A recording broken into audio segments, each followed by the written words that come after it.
Bismillahirrahmanirrahim. Assalamualaikum warahmatullahi wabarakatuh. Salam olahraga. Saya Merianti Ansar dari kelas PJKRA angkatan 2020 dengan NIM 2003-015-00007 akan mempresentasikan tentang asas-asas pengembangan pendidikan jasmani di sekolah, yaitu ruang lingkup materi. Pertama, asas pengembangan dan penetapan sasaran penjas. Meskipun secara filosofis telah dibahas kedudukan dan pentingnya pendidikan jasmani di bagian awal, bagi guru masih terdapat kesulitan untuk memutuskan pengalaman apa yang diberikan kepada siswa. Hal ini ditambah lagi dengan begitu banyaknya pilihan yang tersedia, baik dari wilayah aktivitas jasmani, permainan, maupun dari wilayah olahraga. Bagian ini tidak dimaksud untuk menyatakan secara langsung tentang apa yang harus diajarkan kepada siswa, tetapi lebih diarahkan untuk memberikan keyakinan kepada guru tentang landasan apa yang harus dipertimbangkan ketika memilih kegiatan bagi para siswanya. Dasar-dasar pengembangan kurikulum. Kurikulum pendidikan jasmani haruslah berorientasi kepada anak dan tingkat perkembangannya pada kegiatan pendidikan jasmani harus didasarkan pada tuntutan dan karakteristik anak yang dilengkapi dengan pertimbangan tingkat-tingkat perkembangan mereka.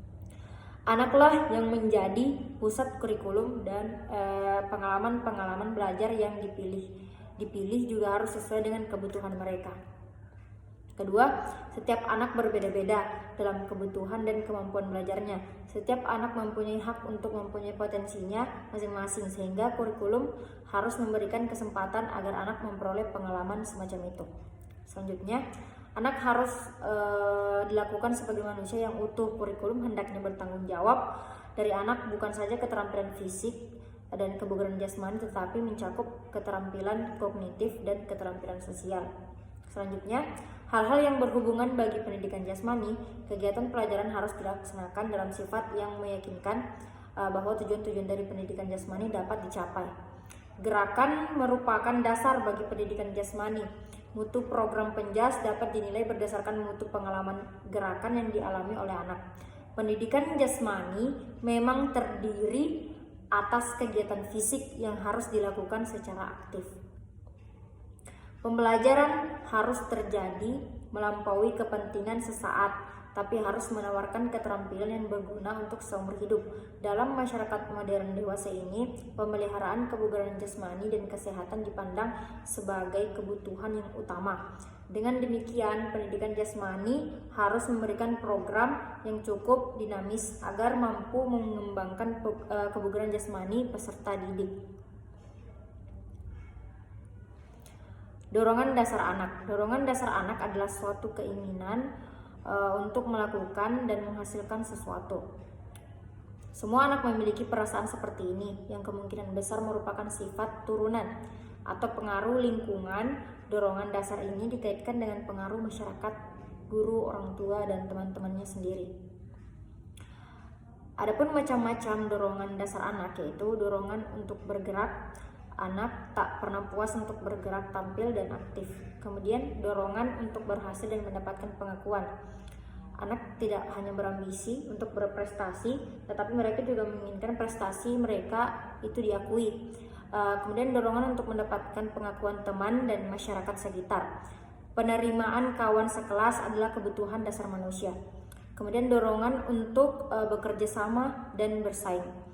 Anak menikmati suasana bermain dan bekerja sama dengan orang lain. Kemudian dorongan untuk kebugaran fisik dan daya tarik. Dorongan untuk berpetualang. Dorongan untuk kepuasan kreatif. Anak suka mencoba sesuatu yang berbeda.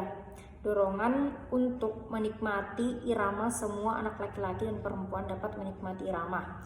Dorongan untuk mengetahui. Anak bersifat ingin tahu. Mereka berminat untuk mengetahui bukan hanya tentang apa yang sedang mereka kerjakan, tetapi juga mengapa mereka mengerjakannya. Kemudian, model orientasi kurikulum dalam pendidikan jasmani, pendidikan gerak, movement education, pendidikan olahraga, sport education, pendidikan petualang, advanced education, pendidikan perkembangan, kebugaran, pendidikan disiplin, keilmuan, olahraga, ruang lingkup pendidikan jasmani.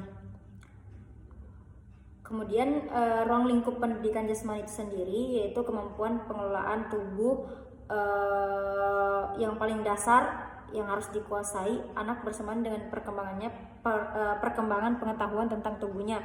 Contoh kesadaran tubuh, kesadaran ruang, kualitas gerak. Keterampilan dasar merupakan bentuk keterampilan yang bermanfaat dan dibutuhkan anak dalam kehidupan sehari-hari. Contoh keterampilan lokomotor, non-lokomotor, dan manipulatif. Keterampilan khusus yang terspesialisasi merupakan keterampilan yang digunakan dalam berbagai cabang olahraga dan wilayah pendidikan jasmani lainnya.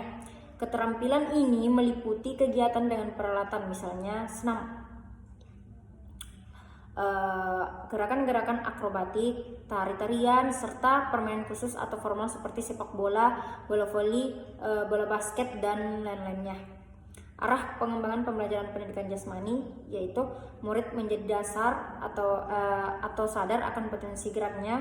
Murid dapat bergerak dan tampil baik secara meyakinkan. Murid mengerti dan mampu menerapkan konsep-konsep gerak yang mendasari.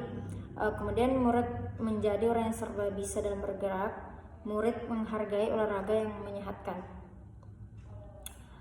Mungkin itu yang dapat saya sampaikan. Assalamualaikum warahmatullahi wabarakatuh. Salam olahraga.